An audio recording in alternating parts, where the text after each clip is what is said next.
3.9 ቢሊዮን ችግኝ ኢትዮጵያ መትከል ችላለች ማለት ነው። ይሄ ለአየር ንብረት ለውጥ የማይበገር ኢኮኖሚን ከመገንባት አኳያ በተጨባጭ ከተወሰዱ የተግባር እንቅስቃሴዎች ውስጥ በዓለም በግንባር ቀደምትነት የሚጠቀስ ትልቅ ተግባር መሆኑን ማንሳት ያስፈልጋል። በዚህም በርካታ ተጨባጭ ውጤቶችን እያገኘን ያለነው የአረንጓዴ አሻራ መርሃ ግብር ከመጀመሩ በፊት የሀገራችን የደን ሽፋን 17.2% ብቻ ነው የነበረው። አምና በተደረገው የደን ቆጠራ በተለያዩ ዓለም አቀፍ ተቋማትም የተረጋገጠው ወደ 23.6 ደርሷል። ያ ማለት በብዙ ሚሊዮን የሚቆጠር ሄክታር መሬት በደን መሸፈኑን ያሳያል። ይሄ ትልቅ ውጤት ነው። ያ ብቻ ሳይሆን ተመናምነው የነበሩ ወንዞችና ሐይቆች መልሰው ማገገም የጀመሩበት ሁኔታን ማየት እንችላለን። ለዚህም እና ሀረማያን እና አብያታ ሐይቅን በአብነት ማንሳት ይቻላል ማለት ነው። የአፈር መሸርሸርን እና መከላትንም ከመከላከል አኳያ የአረንጓዴ አሻራ ትልቅ አስተዋጽኦ እያደረገ ነው። ፕሮግራሙ ከመጀመሩ በፊት ከእርሻ ማሳዎች ላይ በአመት በአማካይ ከ1 ሄክታር እስከ 130 ቶን አፈር ተሸርሽሮ ወደ ውሃማ አካላት ይገባ ነበረ።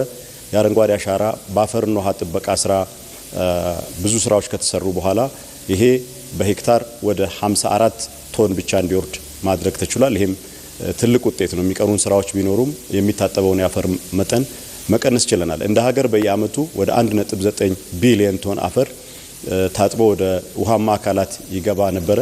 ይሄ በተሰራው ትልቅ ስራ ወደ 208 ሚሊዮን ቶን ማውረድ ተችሏል። ይሄ ትልቅ ትርጉም አለው። ትላልቅ ፕሮጀክቶቻችንን የመስኖ ግድቦቻችንን የሃይድሮ ኤሌክትሪክ ማመንጫ ታላቁን የህዳሴ ግድብ ጨምሮ እድሜውን የሚያራዝም የፕሮጀክቶቹን ውጤታማነት የሚያጠናክር በትልቅ ውጤት ሊገለጽ የሚችል ጉዳይ መሆኑን ማንሳት ይቻላል። ሌላኛው ጉዳይ አረንጓዴ አሻራ ዛፍ ተከላ ብቻ ሳይሆን ትልቅ ኢኮኖሚያዊ ጠቀሜታ ያለው ጉዳይ ነው። ምክንያቱም የምንተክላቸው ዛፎች 60% የጥምር ደን አገልግሎት ያላቸው የሚበሉ ለምግብነት የሚውሉ ፍራፍሬዎች ናቸው። በዚህም ሂደት የምግብ ዋስትናችንን ለማረጋገጥ ፕሮግራሙ ትልቅ አስተዋጽኦ እያደረገ ነው ያለው። ከዛም ባለፈ በብዙ ሚሊዮን የሚቆጠሩ ኢትዮጵያውያን ወጣቶች ችግኝ ከማፍላትና ከመንከባከብ ጀምሮ ተራራማ ቦታዎችን በማልማት ጭምር የስራ እድል እያገኙ እየተጠቀሙ ነው ያሉት። ባለፉት 7 ዓመታት በአረንጓዴ አሻራ መርሃ ግብር ወደ 2.5 ሚሊዮን የሚሆኑ ወጣቶች የስራ እድል ያገኙበትን ሁኔታ ከኢኮኖሚያዊ ጠቀሜታው አንጻር ማየት ይቻላል። ከዛም ባለፈ የሀገራችን የኤክስፖርት ንግድ ላይም ተጨባጭ ለውጦች ማየት ይቻላል።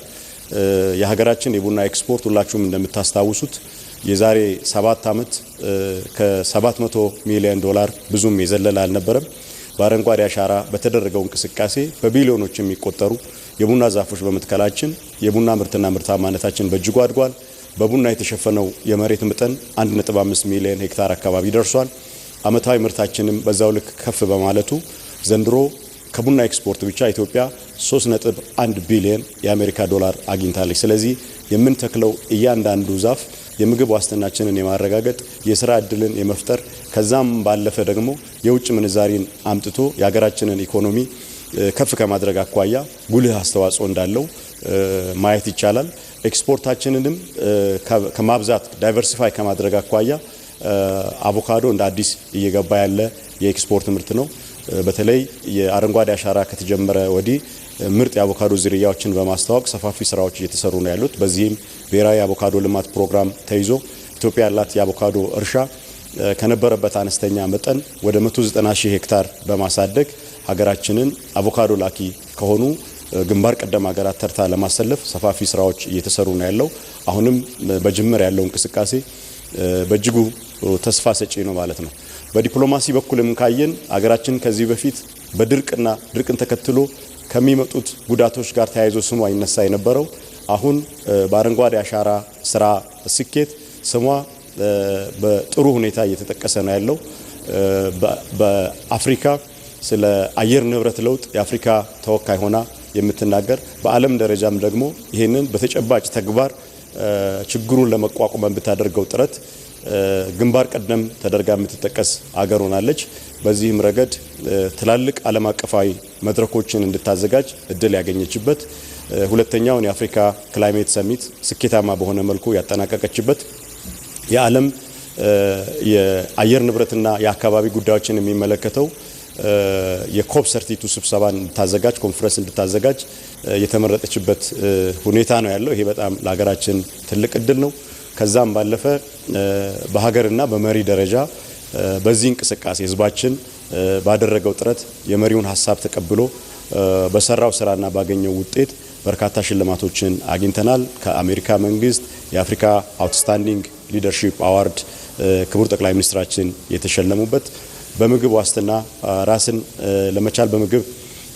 ለመቻል የምግብ ዋስትና ለማረጋገጥ ባደረግነው ጥረትና ባስመዘገብናቸው ውጤቶች የፋኦ አግሪኮላ ሜዳል አዋርድ ክቡር ጠቅላይ ሚኒስትራችን ያገኙበት ከዚህም በተጨማሪ አምና የዘላቂ ደን ልማትን በሚመለከት በሰራናቸው ስራዎችና ባስገኘናቸው ውጤቶች የፋኦን ሽልማት ያገኘንበት ሁኔታ ነው ያለው።